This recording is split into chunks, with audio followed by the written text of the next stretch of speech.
ओम नमो भगवते वासुदेवाय। भागवत पुराण अष्टम स्कंद 12वां अध्याय।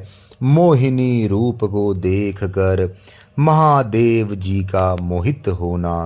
श्री सुखदेव जी कहते हैं, परीक्षित, जब भगवान शंकर ने यह सुना कि श्री हरि ने स्त्री का रूप धारण करके असुरों को मोहित कर लिया और देवताओं को अमृत पिला दिया, तब वे सती देवी के साथ बैल पर सवार हो समस्त भूत गणों को लेकर वहां गए जहां भगवान मधुसूदन निवास करते हैं।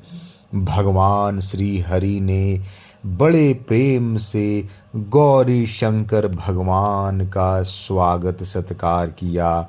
वे भी सुख से बैठकर भगवान का सम्मान करके मुस्कुराते हुए बोले। श्री महादेव जी ने कहा, समस्त देवों के आराध्य देव, आप विश्वव्यापी जगदीश्वर एवं जगत स्वरूप हैं। समस्त चराचर पदार्थों के मूल कारण ईश्वर और आत्मा भी आप ही हैं। इस जगत के आदि अंत और मध्य आप से ही होते हैं, परंतु आप आदि मध्य और अंत से रहित हैं।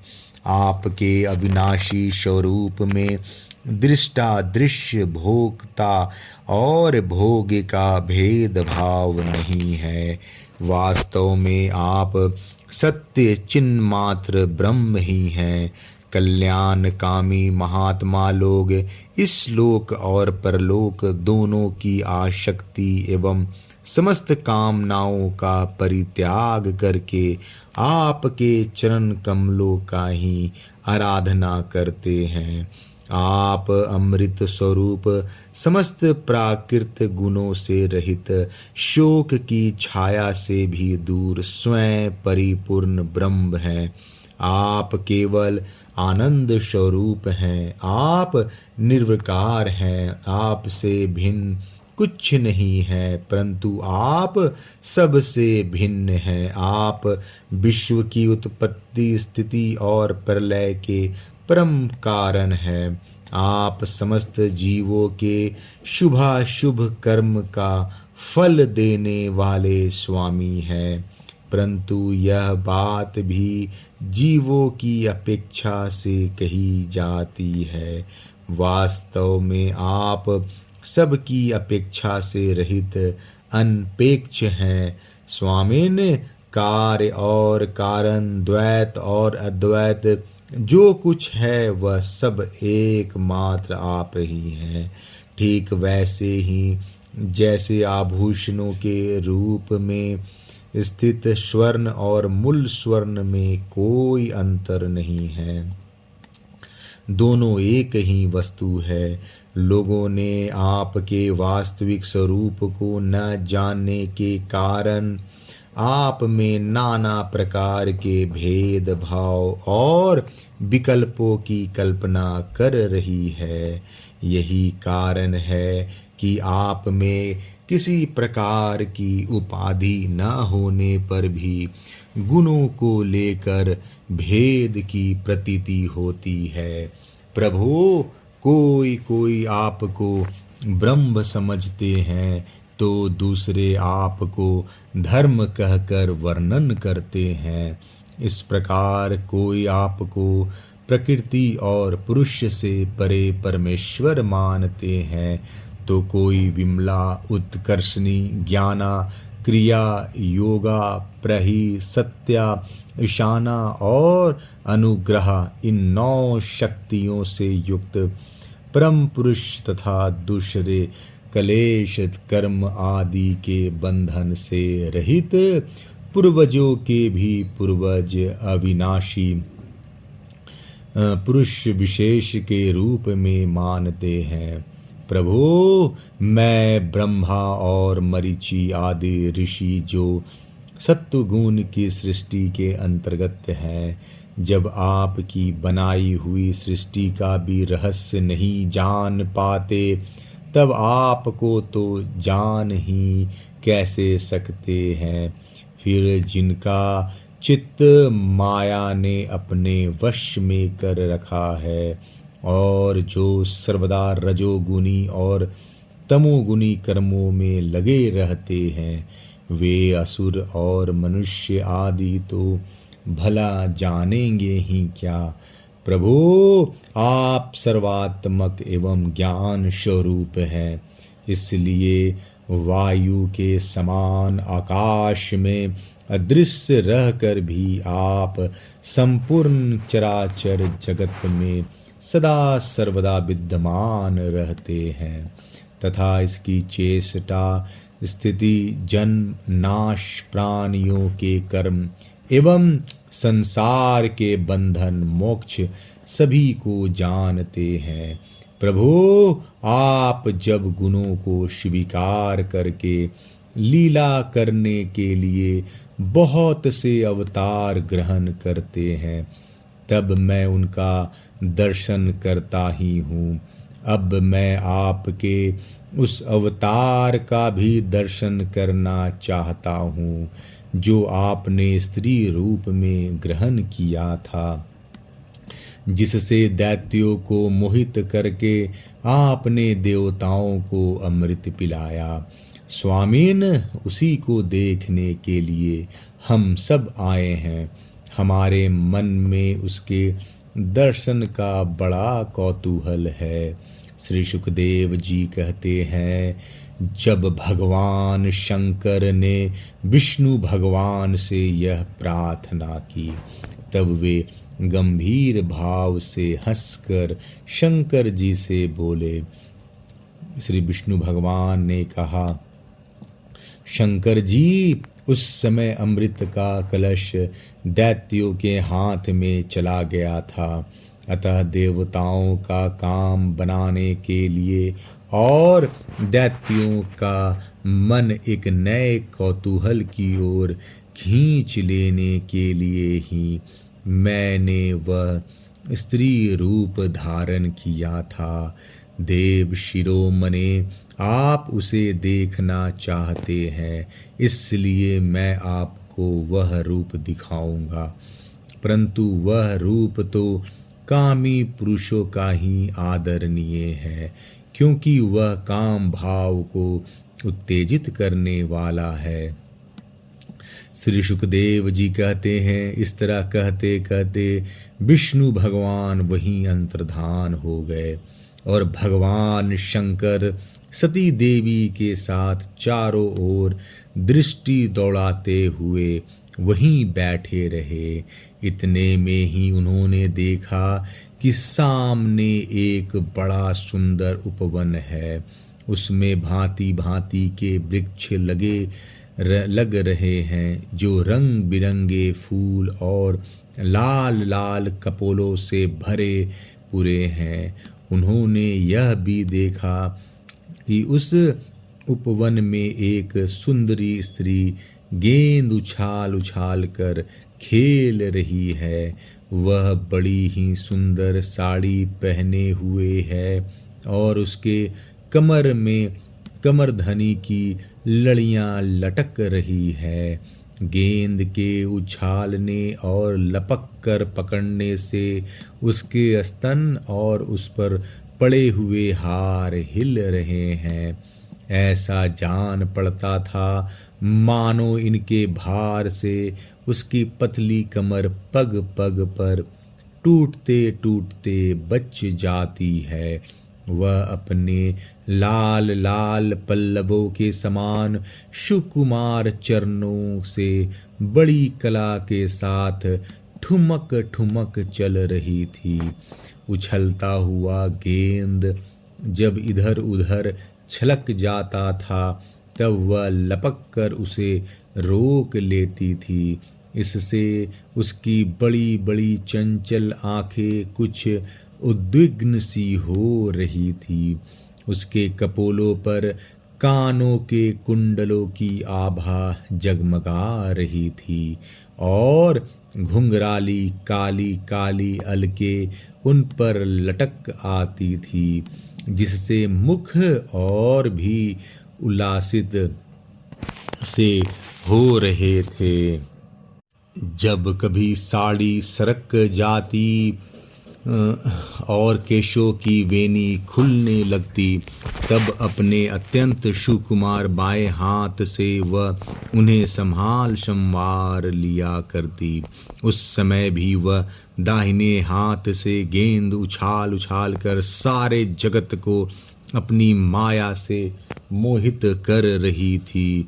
गेंद से खेलते खेलते उसने तनिक सलज्ज भाव से मुस्कुराकर तिरछी नजर से शंकर जी की ओर देखा। बस उनका मन हाथ से निकल गया। वे मोहिनी को निहारने और उसकी चितवन के रस में डूबकर इतने विहल हो गए कि उन्हें अपने आप की भी सुधि न रही। फिर पास बैठी हुई सती और गनों की तो याद ही कैसे रहती। एक बार मोहिनी के हाथ से उछल कर गेंद थोड़ी दूर चला गया। वह भी उसी के पीछे दौड़ी। उस समय शंकर जी के देखते देखते वायु ने उसकी झीनी सी साड़ी करधनी के साथ ही उड़ा ली। मोहिनी का एक एक अंग बड़ा ही रुचिकर और मनोरम था। जहाँ आंखें लग जाती लगी ही रहती। यही नहीं, मन भी वहीं रमन करने लगता। उसको इस दशा में देखकर भगवान शंकर उसकी ओर अत्यंत आकृष्ट हो गए। उन्हें मोहिनी भी अपने प्रति आसक्त जान पड़ती थी। उसने शंकर जी का विवेक छीन लिया। वे उसके हाव भावों से कामतुर हो गए और भवानी के सामने ही लज्जा छोड़कर उसकी ओर चल पड़े। मोहिनी वस्त्रहीन तो पहले ही हो चुकी थी। शंकर जी को अपनी ओर आते देख बहुत लज्जित हो गई। वह एक वृक्ष से दूसरे वृक्ष की आड़ में जाकर छिप जाती और हंसने लगती, परंतु कहीं ठहरती न थी। भगवान शंकर की इंद्रियां अपने वश में नहीं रही। वे काम वश हो गए थे। अतः हथनी के पीछे हाथी की तरह उसके पीछे पीछे दौड़ने लगे। उन्होंने अत्यंत वेग से उनका पीछा करके पीछे से उसका जूड़ा पकड़ लिया और उसकी इच्छा न होने पर भी उसे दोनों भुजाओं में भर कर हृदय से लगा लिया। जैसे हाथी हथनी का आलिंगन करता है, वैसे ही भगवान शंकर ने उसका आलिंगन किया। वह इधर उधर खिसक कर छुड़ाने की चेष्टा करने लगी। इसी छीना झपटी में उसके सिर के बाल बिखर गए। वास्तव में वह सुंदरी भगवान की रची हुई माया ही थी। इससे उसने किसी प्रकार शंकर जी के भुजा पाश से अपने को छुड़ा लिया और बड़े वेग से भागी। भगवान शंकर भी उन मोहिनी वेशधारी अद्भुत कर्मा भगवान विष्णु के पीछे पीछे दौड़ने लगे। उस समय ऐसा जान पड़ता था मानो उनके शत्रु कामदेव ने इस समय उन पर विजय प्राप्त कर ली है। कामुक हथनी के पीछे दौड़ने वाले मदोन्मत्त हाथी के समान वे मोहिनी के पीछे पीछे दौड़ रहे थे। यद्यपि भगवान शंकर का वीर अमोघ है, फिर भी मोहिनी की माया से वह स्खलित हो गया। भगवान शंकर का वीर पृथ्वी पर जहाँ जहाँ गिरा, वहाँ वहाँ सोने चांदी की खाने बन गई। परीक्षित, नदी, सरोवर, पर्वत, वन और उपवन में एवं जहाँ जहाँ ऋषि मुनि निवास करते थे वहाँ वहाँ मोहिनी के पीछे पीछे भगवान शंकर गए थे। परीक्षित, वीरपात हो जाने के बाद उन्हें अपनी स्मृति हुई। उन्होंने देखा कि अरे, भगवान की माया ने तो मुझे खूब छकाया। वे तुरंत उस दुखद प्रसंग से अलग हो गए। इसके बाद आत्मस्वरूप सर्वात्मा भगवान की यह महिमा जानकर उन्हें कोई आश्चर्य नहीं हुआ। वे जानते थे कि भला भगवान की शक्तियों का पार कौन पा सकता है। भगवान ने देखा कि भगवान शंकर को इससे विषाद या लज्जा नहीं हुई है। तब वे पुरुष शरीर धारण करके फिर प्रकट हो गए और बड़ी प्रसन्नता से उनसे कहने लगे। श्री भगवान ने कहा, देव शिरोमणे, मेरी स्त्री रूपनी माया से विमोहित होकर भी आप स्वयं ही अपने निष्ठा में स्थित हो गए। यह बड़े ही आनंद की बात है। मेरी माया अपार है। वह ऐसे ऐसे हाव भाव रचती है कि अजितेंद्रिय पुरुष तो किसी प्रकार उससे छुटकारा पा ही नहीं सकता। भला आपके अतिरिक्त ऐसा कौन पुरुष है जो एक बार मेरी माया के फंदे में फंसकर फिर स्वयं ही उससे निकल सके। यद्यपि मेरी यह गुणमयी माया बड़ों बड़ों को मोहित कर देती है, फिर भी अब यह आपको कभी मोहित नहीं करेगी, क्योंकि सृष्टि आदि के लिए समय पर उसे क्षोभित करने वाला काल मैं ही हूँ। इसलिए मेरी इच्छा के विपरीत वह रजोगुण आदि की सृष्टि नहीं कर सकती। श्री सुखदेव जी कहते हैं, परीक्षित, इस प्रकार भगवान विष्णु ने भगवान शंकर का सत्कार किया। तब उनसे विदा लेकर एवं परिक्रमा करके वे अपने गणों के साथ कैलाश को चले गए। भरत वंश शिरोमणि भगवान शंकर ने बड़े बड़े ऋषियों की सभा में अपनी अर्धांगिनी सती देवी से अपने विष्णु रूप की अंशभूता महामयी मोहिनी का इस प्रकार बड़े प्रेम से वर्णन किया। देवी, तुमने परम पुरुष परमेश्वर भगवान विष्णु की माया देखी? देखो, ये तो मैं समस्त कला कौशल विद्या आदि और का स्वामी और स्वतंत्र हूँ, फिर भी उस माया से विवश होकर मोहित हो जाता हूँ। फिर दूसरे जीव तो परतंत्र हैं ही, अतः वे मोहित हो जाएं, इसमें कहना ही क्या है। जब मैं 1000 वर्ष की समाधि से उठा था, तब तुमने मेरे पास आकर पूछा था कि तुम किसकी उपासना करते हो। वे यही साक्षात सनातन पुरुष हैं। न तो काल ही इन्हें अपनी सीमा में बांध सकता है और न वेद ही इनका वर्णन कर सकता है। इनका वास्तविक स्वरूप अनंत और अनिर्वचनीय है।